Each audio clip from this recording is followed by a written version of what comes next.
बिस्मिल्लाहिर्रहमानिर्रहीम। अस्सलाम वालेकुम नाज़रीन, मैं हूं फैयाज़ राजा और आप देख रहे हैं आपका अपना यूट्यूब चैनल। दोस्तों, वफाकी हुकूमत इस्लामाबाद से इंतहाई अहम तरीन और बहुत बड़ी डेवलपमेंट मजदूर सहाफ़ी की मालूमात के मुताबिक सुप्रीम कोर्ट ऑफ पाकिस्तान के 11 अक्सरियती जजेस ने सुप्रीम कोर्ट के मौजूदा चीफ जस्टिस काजी फ़ैज़ ईसा और उनके हामी अक़लियती जजेस के तमाम तर गैर आइनी और गैर कानूनी फ़ैसलों को किसी सूरत किसी तौर ना मानने का फैसला किया है। इस हवाले से पैगाम भी बराह रास्त तौर पर भिजवा दिया गया है मौजूदा चीफ जस्टिस काजी फ़ैज़ ईसा साहब को। इस्लामाबाद के बाखबर हलकों का ये कहना है कि सुप्रीम कोर्ट ऑफ पाकिस्तान के अंदर नज़र आने वाली इस बगावत के जो आसार हैं, माजी के अंदर इसकी मिसाल इसलिए नहीं मिलती क्योंकि माजी के अंदर 90 की दहाई के अंदर नवाज शरीफ के दौर में जिस तरह से ब्रीफकेस सियासत के ज़रिए उस वक्त के जजेस को उस वक्त के सुप्रीम कोर्ट ऑफ पाकिस्तान के चीफ जस्टिस के खिलाफ इस्तेमाल किया गया था, मौजूदा सूरत हाल मुकम्मल तौर पर उलट है। और इस वक्त सुप्रीम कोर्ट ऑफ पाकिस्तान के बड़ी तादाद में अक्सरियती जजेस, जिनकी तादाद एक सेफ मालूमात के मुताबिक 11 से ज़ायद करार दी जा रही है, वो इस वक्त आइन और कानून की सरबुलंदी के लिए डट कर खड़े हो गए हैं। और मामला है पाकिस्तान तहरीक-ए-इंसाफ को मिलने वाली मखसूस नशिस्तों का। ये मामला आज एक बार फिर ऊद कर उस वक्त सामने आया जब काजी फ़ैज़ ईसा साहब के हमायत याफ्ता जज साहबान समझे जाने वाले 2 जजेस जस्टिस अमीनुद्दीन खान और जस्टिस नईम अख्तर अफ़गान ने मखसूस नशिस्तों के केस के अंदर अपना अक़लियती फ़ैसले का जो इख्तलाफी नोट था वो जारी किया, जिसमें उन्होंने अक्सरियती फ़ैसले के ऊपर तनकीद की। और माजी में कोई इस किस्म की मिसाल नहीं मिलती कि आप अक्सरियती फ़ैसले के ऊपर तनकीद करें, बल्कि आप अपना इख्तलाफी नोट लिखा करते हैं। यहाँ तक कि इंतहाई हैरान कुन तौर पर इंतहाई ख़तरनाक जो है वो इक़दाम उठाते हुए इस फ़ैसले के अंदर इस बात का इशारा भी किया गया पाकिस्तानी इदारों को, जिसमें इलेक्शन कमीशन और दीगर इदारे भी शामिल हैं, कि अगर वो ये समझते हैं कि उनके ख्याल में कोई फ़ैसला आइन और कानून के मुताबिक नहीं है तो वो उससे बेशक उस पर अमल ना करें, बेशक उसके ऊपर अमल दरामद ना करें। ये सूरत हाल इसलिए भी इंतहाई अहम करार दी जा रही है कि इस वक्त सुप्रीम कोर्ट ऑफ पाकिस्तान के मुस्तकबिल के 5 चीफ जस्टिस साहिबान इस आइनी और कानूनी फ़ैसले के साथ खड़े हैं जो पाकिस्तान तहरीक-ए-इंसाफ और सुन्नी इत्तेहाद कौंसिल के हक़ में किया गया, जिसके नतीजे में पाकिस्तान तहरीक-ए-इंसाफ को कौमी असम्बली और सूबाई असम्बलियों के अंदर मखसूस नशिस्तें देने की बात की गई है। मुस्तकबिल के चीफ जस्टिस साहिबान, जिनमें justice Mansoor Ali Shah, justice Munib Akhtar, justice Yahya Afridi, justice Ayesha Malik और जस्टिस शाहिद वहीद। जी हाँ, 26 अक्टूबर 2024 को मौजूदा चीफ जस्टिस काजी फ़ैज़ ईसा साहब रिटायर होने जा रहे हैं। और उनके बाद जो अगले 5 चीफ जस्टिस साहिबान हैं, उनमें से जो आखिरी नंबर पे जो 5वें चीफ जस्टिस हैं इस वक्त मौजूदा सुप्रीम कोर्ट के जजों के अंदर जस्टिस शाहिद वहीद, उनकी मुद्दत मुलाजमत 24 दिसंबर 2031 को मुकम्मल होगी। यानी 26 अक्टूबर 2024 से लेकर 24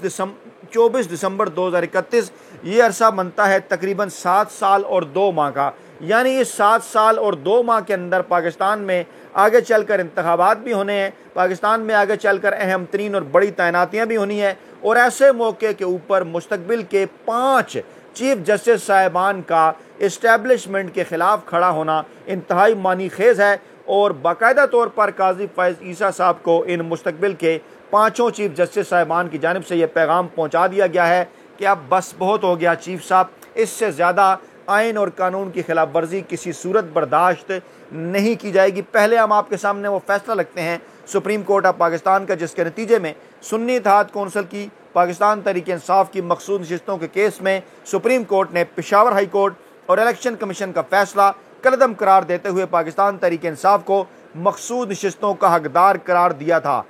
14 मार्च को यह मामला उस वक्त शुरू हुआ जब पेशावर हाई कोर्ट के 5 रुकनी लार्जर बेंच ने मुतफ़िक़ा तौर पर सुन्नी इत्तेहाद कौंसिल को मखसूस नशिस्तें न मिलने के ख़िलाफ़ दरख्वास्त को मुस्तरद कर दिया था। उसके बाद फिर ये मामला 13 रुकनी बेंच के पास आया। जो काजी फ़ैज़ ईसा साहब की सरबराही में 13 रुकनी फुल कोर्ट बेंच ने इलेक्शन कमीशन के और पेशावर हाई कोर्ट के फ़ैसले को गैर आइनी करार दे दिया, पाकिस्तान तहरीक-ए-इंसाफ के हक़ में फ़ैसला दिया। इस फैसले को मुस्तकबिल के चीफ जस्टिस मंसूर अली शाह की जानिब से लिखा गया और इससे पहले ऐलान किया गया था, रोस्टम जो है वो ऐलान किया गया था जो है वो सुप्रीम कोर्ट ऑफ पाकिस्तान की वेबसाइट के ऊपर कि जनाब 3 रुकनी बेंच इस फैसले को अनाउंस कर रहा है, जिसमें काजी साहब के साथ एक जज तो इस केस को सुनने वाले शामिल थे, जबकि जो तीसरे जज थे उनका इस केस के साथ कोई लेना देना नहीं था। लेकिन बाद में फिर काज लिस्ट भी तब्दील हुई और उसके बाद फिर इसी 13 रुकनी बेंच की जानिब से मंसूर अली शाह साहब का तहरीर किया हुआ फैसला सुनाया गया। Justice Syed Mansoor Ali Shah, justice Munib Akhtar, justice Yahya Afridi, justice Aminuddin Khan, justice Jamal Khan Mandokhail, justice Muhammad Ali Mazhar, justice Ayesha Malik, justice Athar Minallah, justice Syed Hasan Azhar Rizvi, justice Shahid Waheed, justice Irfan Saadat Khan और जस्टिस नईम अख्तर अफगान ये फुल कोर्ट बेंच का हिस्सा थे। सरबराही कर रहे थे मौजूदा चीफ जस्टिस काजी फैज़ ईसा साहब,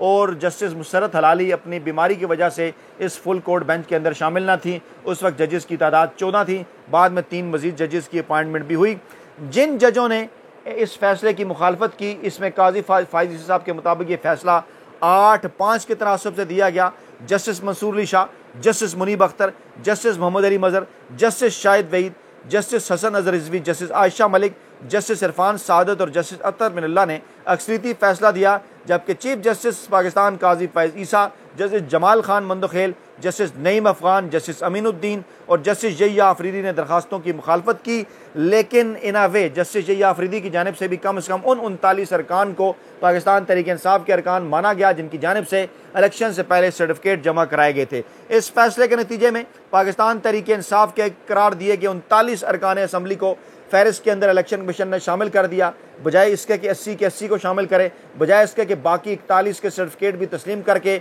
उनका नोटिफिकेशन भी जारी करे। इलेक्शन कमीशन ऑफ पाकिस्तान ने यहाँ पर डंडी मारी और पाकिस्तान तहरीक इंसाफ के बकौल इन्होंने जनाब वाज़ह तौर पर इस मामले के अंदर सुप्रीम कोर्ट के फैसले के खिलाफ ये किया, उसके ऊपर उन्होंने अमल दरामद नहीं किया और बजाय ये कि 80 नशिस्तों के ऊपर पाकिस्तान तहरीक इंसाफ के उम्मीदवारों का नोटिफिकेशन जारी किया जाता, उन्होंने सिर्फ 39 नशिस्तों के ऊपर जनाब ये नोटिफिकेशन जारी किया। उसके बाद फिर जनाब मामला आगे बढ़ता है तो क्या होता है। पहले खबर आती है कि इलेक्शन कमीशन का मखसूस नशिस्तों के फैसले पर जो सुप्रीम कोर्ट का फैसला है उस पर उन्होंने अमल दरामद का फैसला किया। अमल दरामद का फैसला तो उन्होंने किया, लेकिन जब उसके नताइज सामने आए कि कैसे अमल दरामद कर रहे हैं तो उसमें फिर क्या किया गया। जैसा कि मैंने आपको पहले कहा 39 MNAs को पाकिस्तान तहरीक इंसाफ का रुकन करार दे दिया गया, लेकिन इसके बाद फिर पे दर पे गुज़श्ता तकरीबन 1 हफ्ते से बड़े एंकरों, वेले कारम निगारों, मुलाजम साफ़ियों, ख़ास तौर पर इंसार अब्बासी और दीगर इस किस्म के लोग जो पाकिस्तानी इस्टेब्लिशमेंट के करीब समझे जाते हैं, उनकी जानिब से मुसलसल इस किस्म के कालम लिखवाए गए। साले जाफ़िर साहिबान जैसे रिपोर्टर हजरात जंग ग्रुप के लिए जो काम करते हैं उनकी जानिब से मुसलसल इस किस्म की खबरें फाइल करवाई गई कि जनाब इलेक्शन कमीशन के इख्तियारात पर जद पड़ रही है और मुस्तकबिल के अंदर सियासी जमातें आइन और कानून पर कैसे अमल करेंगी, और सुप्रीम कोर्ट के इस फैसले को किसी न किसी तरीके से इसका ठट्ठा उड़ाने की कोशिश जो है वो की जाती रही। लेकिन सुप्रीम कोर्ट ऑफ पाकिस्तान का ये फैसला, जिस पर मौजूदा हुकूमत रिव्यू पिटीशन के अंदर जाना चाह रही थी और इसके साथ साथ इस किस्म की भी इत्तलात आ रही थी कि जनाब इस फैसले के ऊपर अमल दरामद नहीं किया जाएगा, लेकिन रिव्यू पिटीशन उस सूरत में हो सकता था जब तफसीली फैसला आता। तफसीली फैसला अभी तक नहीं आया, लेकिन इसी दौरान पर क्या होता है कि 2 जज साहिबान, जी हाँ, इख्तलाफी नोट जिन्होंने उस वक्त तहरीर किया था, उनकी जानिब से इख्तलाफी नोट का तहरीरी फैसला सामने आता है जिसमें पाकिस्तान तहरीक इंसाफ को रिलीफ देने के मुतल्लिक कहा जाता है कि ये आइन के आर्टिकल 51, 63 और 106 को बकौल इन 2 जज साहिबान जिनके नाम जस्टिस अमीनुद्दीन खान और जस्टिस नईम अख्तर अफगान हैं, इन्होंने कहा जनाब के पाकिस्तान तहरीक इंसाफ इनके ख्याल में सुप्रीम कोर्ट में फरीक नहीं थी। सवाल फिर ये पैदा होता है कि कमल शोजब साहब के वकील, कमल शोजब साहबा कौन है, सलमान अकरम राजा किसके वकील थे। लेटर ऑन इस केस के अंदर पाकिस्तान तहरीक इंसाफ फरीक बन गई थी। अमीनुद्दीन खान और जस्टिस नईम अख्तर अफगान ने लिखा, 29 सफ़ात पर उनका यह फैसला था कि जनाब 15 दिनों का दौरानिया ख़त्म हुआ, अक्सरियती फैसला जारी नहीं हुआ और हम इस फैसले में ताख़ीर के बायस मुख्तसर हुक्मनामे पर ही अपनी फाइंडिंग दे रहे हैं। और ये एक इंतहाई अजीब व गरीब सूरत हाल थी कि जब अक्सरियती फैसले के ऊपर तनकीद की जा रही है और क्या पाकिस्तान को सरजमीने बेआइन बनाया जा रहा है, क्या पाकिस्तान को अनारकी की जानिब लेकर बढ़ा जा रहा है, क्या इस किस्म का इशारा किया जा रहा है इदारों को कि आप सुप्रीम कोर्ट ऑफ पाकिस्तान का अक्सरियती फैसला ना माने, क्योंकि हालात कम से कम इसी तरह ही के नज़र आ रहे हैं। इख्तलाफी नोट में कहा गया कि साबित शुदा हकीकत है बकौल इनके कि सुन्नी इत्तेहाद कौंसिल ने बतौर सियासी जमात आम इंतखाबात में हिस्सा नहीं लिया, और हालांकि वहाँ पर बाकायदा तौर पर पार्लिमानी जमात और सियासी जमात की डिबेट हुई जिसके अंदर वकला ने यह साबित भी कर दिया कि सियासी जमात जो है उसको मखसूस नशिस्तों का शेयर दिया जा सकता है। और ये जो पार्लिमानी और सियासी जमात का एक फ़र्क रखा जा रहा है, इसमें इलेक्शन कमीशन का वो किरदार है कि जिस मनफी किरदार की वजह से न सिर्फ पहले पाकिस्तान तहरीक इंसाफ से बल्ले का इंतखाबी निशान भी छीन लिया गया, उसके बाद पाकिस्तान तहरीक इंसाफ के उम्मीदवारों के पार्टी सर्टिफिकेट कबूल नहीं किए गए, पाकिस्तान तहरीक इंसाफ के तमाम तर उम्मीदवारों को आज़ाद उम्मीदवार करार दे दिया गया। इसके बावजूद जब पाकिस्तान तहरीक इंसाफ से ताल्लुक़ रखने वाले आज़ाद उम्मीदवारों ने बड़ी तादाद में इलेक्शन जीता, तो वाज़ेह नज़र आ गया इस्टेब्लिशमेंट को, माफिया को, हैंडलर्स को, सहूलतकारों को कि पाकिस्तान तहरीक इंसाफ के ये आज़ाद अरकान बआसानी मरकज़ के अंदर और पंजाब के अंदर हुकूमत कर सकते हैं, हुकूमत में आ सकते हैं। उसके बाद ये फिर तमाम तर कार्रवाई की गई और अब इस इख्तलाफी नोट ये कह रहा है कि रिलीफ देने के लिए आइन के आर्टिकल 175, 185 में से जो तफवीज़ शुदा दायरा इख्तियार है उससे बाहर जाना होगा और आइन को मुअत्तल करना होगा। लेकिन सवाल ये पैदा होता है कि पूरे का पूरा आइन मुअत्तल कर दिया गया, पाकिस्तान के अंदर मुकर्रर मुद्दत में इलेक्शन ना करवा कर, लेकिन उस वक्त इस किस्म की कोई बात नहीं की गई और अब इस किस्म की चीज़ें जो हैं वो सामने आ रही हैं। इलेक्शन कमीशन को लिखे गए 4 ख़त भी इख्तलाफी नोट के अंदर शामिल किए गए और फिर दोनों जजेस ने कहा कि अदालती कार्रवाई में ये एतराज़ नहीं उठाया गया कि अरकान ने सुन्नी इत्तेहाद कौंसिल में शमूलियत इख्तियार नहीं की, इस किस्म की चीज़ें हैं इसके अंदर। उसके बाद फिर जनाब ये भी कहा गया कि जब सुप्रीम कोर्ट ऑफ पाकिस्तान की जानिब से बार बार पूछा गया कि क्या ये नशिस्तें पाकिस्तान तहरीक इंसाफ को दी जा सकती हैं, तो बकौल इन दोनों जज साहबान के इसके ऊपर वकला राज़ी नहीं थे। लेकिन सवाल ये पैदा होता है कि ये मामला को वकला की रजामंदी का नहीं है, इस मामले का फ़ैसला अपने आइन और कानून के मुताबिक करना है और माजी के अंदर उन तमाम तर चीज़ों को देख के करना है जिनकी वजह से पाकिस्तान तहरीक इंसाफ और पाकिस्तानी अवाम के साथ ज़्यादती हुई। पाकिस्तान तहरीक इंसाफ से इंतखाबी निशान छीना गया, बल्ले का इंतखाबी निशान काजी फैज़ ईसा साहब ने किस तरह से छीना, उसकी पूरी एक तारीख है। इलेक्शन कितने करीब थे, इलेक्शन कमीशन पाकिस्तान क्या कह रहा था, कब सर्टिफिकेट जमा कराने थे, बिल्कुल आखिरी वक्त के अंदर जब ये फैसला सामने आया तो वाज़ा तौर पर इसके अंदर से बुग्स की बू नज़र आ रही थी। अब उसके बाद क्या होता है जनाब, ऐसी सूरत हाल के अंदर आज की जो लेटेस्ट खबर है, जो लेटेस्ट इत्तलात हैं वो ये है कि सुप्रीम कोर्ट ऑफ पाकिस्तान, जिसमें जहां इस वक्त जो मौजूद जजेस हैं उनकी तादाद है 17, 2 एडहाक जजेस भी गुज़श्ता दिनों अपॉइंट किए गए हैं, उनको मिलाकर यह तादाद 19 हो जाती है। यानी जस्टिस सरदार तारिक मसूद और जस्टिस मज़हर आलम मियाँ खेल साहब, और ये दोनों जज साहबान काजी फैज़ ईसा साहब के फेवरेट, काजी फैज़ ईसा साहब के ग्रुप का हिस्सा। लेकिन अभी भी ये डिबेट है कि अगर इनकी तादाद को मानकर 19 कर लिया जाए सुप्रीम कोर्ट ऑफ पाकिस्तान के अंदर जजेस की तादाद को, तो कम से कम 11 जज साहबान इस वक्त भी ऐसे हैं जो काजी फैज़ ईसा साहब के, उनके हामी बरादर जजेस के तमाम तर गैर आइनी और गैर कानूनी फ़ैसलों के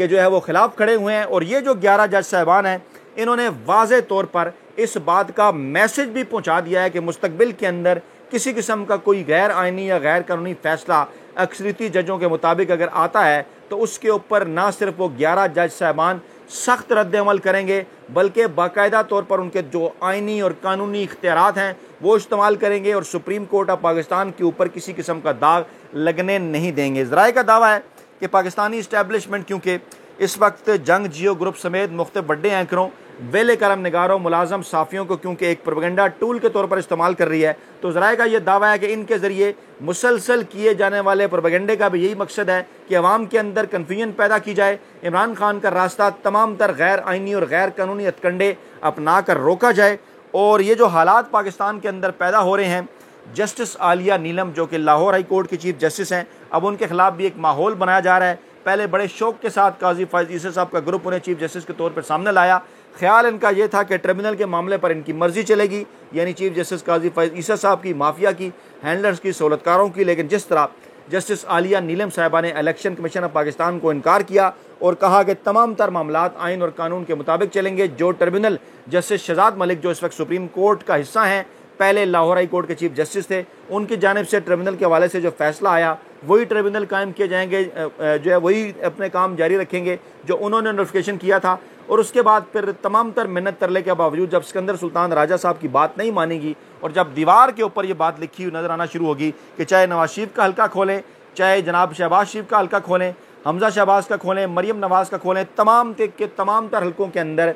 40-40, 50-50, 60, 70 हज़ार जाली वोट डाले। ये यास्मीन राशिद और नवाज शरीफ का 130 के हल्के के ताज़ा 3 नताइज जिसका पतन ने ऑडिट किया है वो आपके सामने है। किस तरह से 70 हज़ार की लीड को नवाज शरीफ की लीड जो यास्मीन राशिद की लीड थी उसको किस तरह से नवाज शरीफ की लीड के अंदर जो वो बदला गया, किस तरह से जाली तरीके से उन्हें जितवाया गया। मकसद क्या है क्योंकि इन्हें इस बात का अंदाज़ा है कि आगे चलकर ये तमाम तर फार्म 45, फार्म 47 खुलने हैं, दूध का दूध, पानी का पानी होना है, पाकिस्तान तहरीक इंसाफ की अक्सियत होनी है असम्बली के अंदर, और इस फैसले के नतीजे में उस अक्सियत की बेस पे जब पाकिस्तान तहरीक इंसाफ को मखसूस नशिस्तें मिलेंगी तो फिर पाकिस्तान तहरीक इंसाफ 2/3 अक्सियत तक पहुँच सकती है। यही परेशानी है, यही रोना है माफिया हैंडल और सहूलतकारों को। और ज़राए का यह दावा है कि 2 जज साहबान की जानिब से ये एक मतनाज़ा इख्तलाफी नोट जारी करके इस्टेब्लिशमेंट को, खुफिया एजेंसी को भी यही पैगाम दिया गया कि सुप्रीम कोर्ट ऑफ पाकिस्तान के अंदर इस किस्म के आसार क्योंकि मौजूद हैं कि हम एक राय दे रहे हैं इस किस्म की जनाब फैसलों को ना माने, तो आप मामलात को लेकर उस तरफ चल सकते हैं। अपना बहुत ख्याल रखिएगा, दुआओं में याद रखिएगा। नई वीडियो के साथ जल्द हाजिर होंगे। अल्लाह निगहबान।